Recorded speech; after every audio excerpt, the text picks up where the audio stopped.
रसोई में बन रहे पकोड़ों की आती हुई खुशबू से सुधा जी रसोई में पहुंच गई।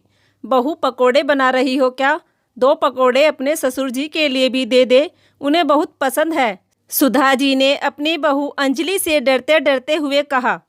माँ जी, कितनी बार कहा है आपसे, तला भुना खाने का बाबूजी को परहेज है, फिर एक बार की बात समझ में नहीं आती क्या आपको?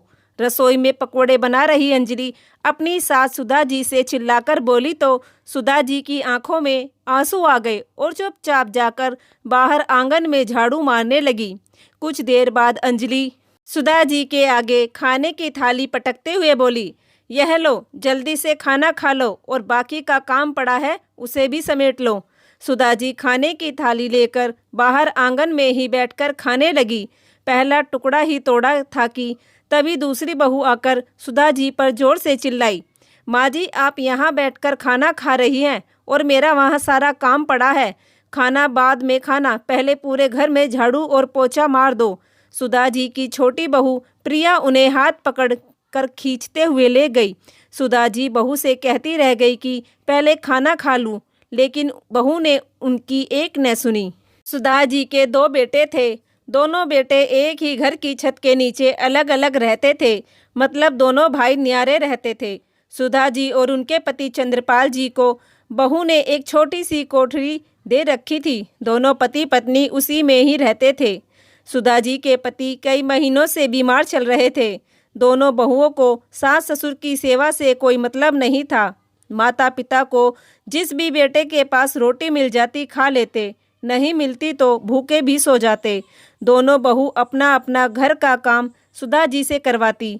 बुढ़ापा आने के कारण सुधा जी के शरीर में भी अब इतनी जान नहीं रही थी कि वह काम कर सके।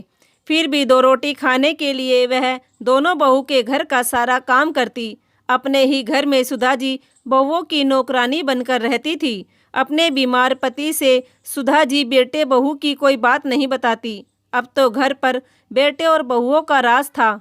बेटे भी ऐसा ही करते जैसे बहुएं कहती। बेटे भी कभी माँ बाप के पास बैठकर उनके सुख दुख की नहीं बतलाते।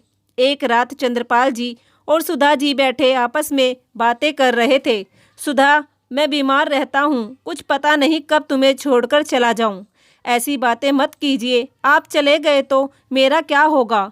एक आप ही तो हैं जिससे अपने सुख दुख की बतला लेती हूँ, वरना बेटे बहू तो सिर्फ नाम के ही है।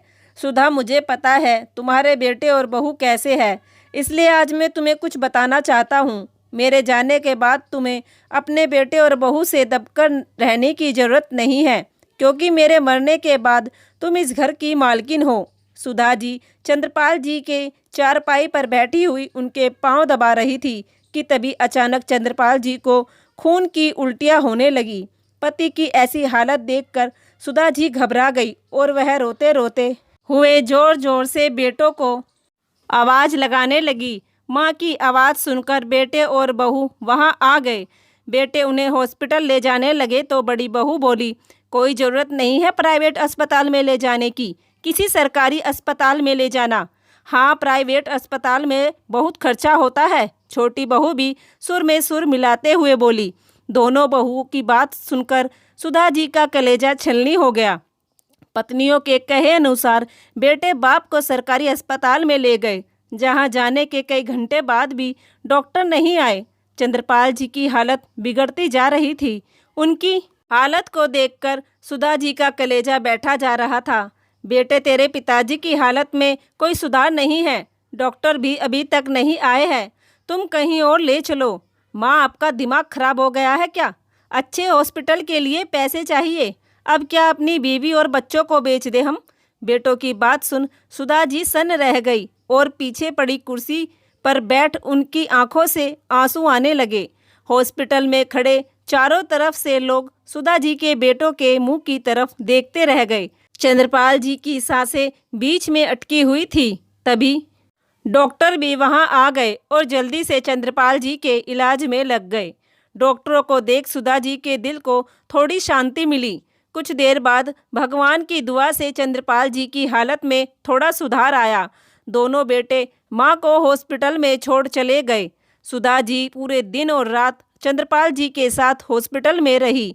बहू और बेटों ने उन्हें खाने के लिए भी नहीं पूछा। 3-4 दिन हॉस्पिटल में रहने के बाद चंद्रपाल जी को छुट्टी मिल गई। घर पहुंचते ही कोई सी भी बहू ने अपने ससुर का हाल चाल नहीं पूछा और ऊपर से सुधा जी को घर के काम बताने लगी। सुधा जी उनकी बात को अनसुना कर चंद्रपाल जी को लेकर सीधे अपने कमरे में चली गई।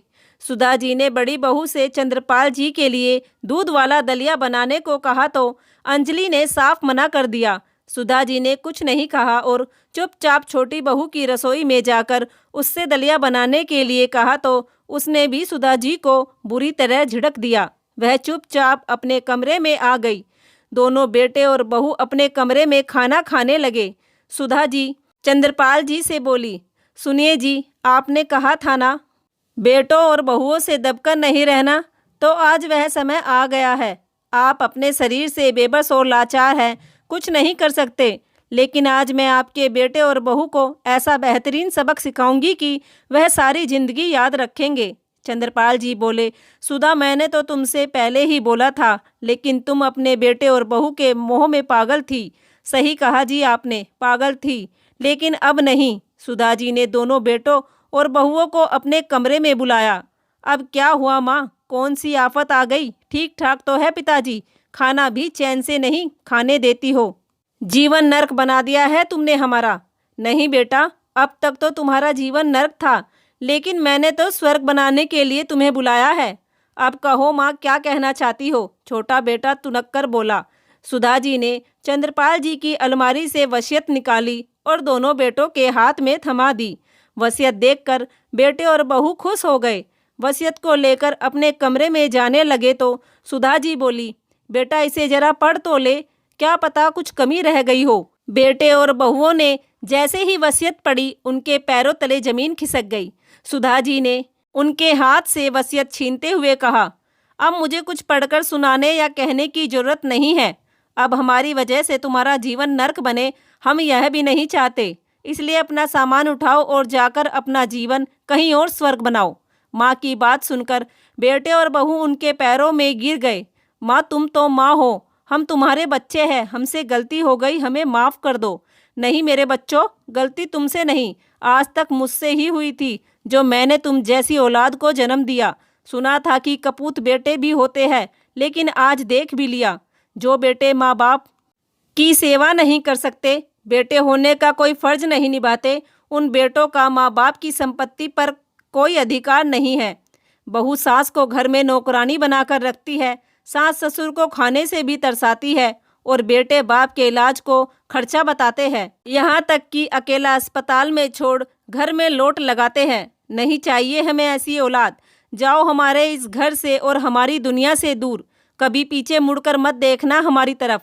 आज माँ के इस फैसले ने बेटे और बहू के होश उड़ा दिए। उन्होंने अपने माता पिता से खूब माफ़ी मांगी, खूब पैर पकड़े, नाक भी रगड़ी, लेकिन सुधा जी ने भी दोनों बेटों को अपने घर में रहने नहीं दिया और मजबूरन ही बेटा बहुओं को वह घर छोड़कर जाना पड़ा। दोस्तों, अगर कहानी पसंद आई हो तो प्लीज़ हमारे चैनल को सब्सक्राइब कर लीजिए। धन्यवाद।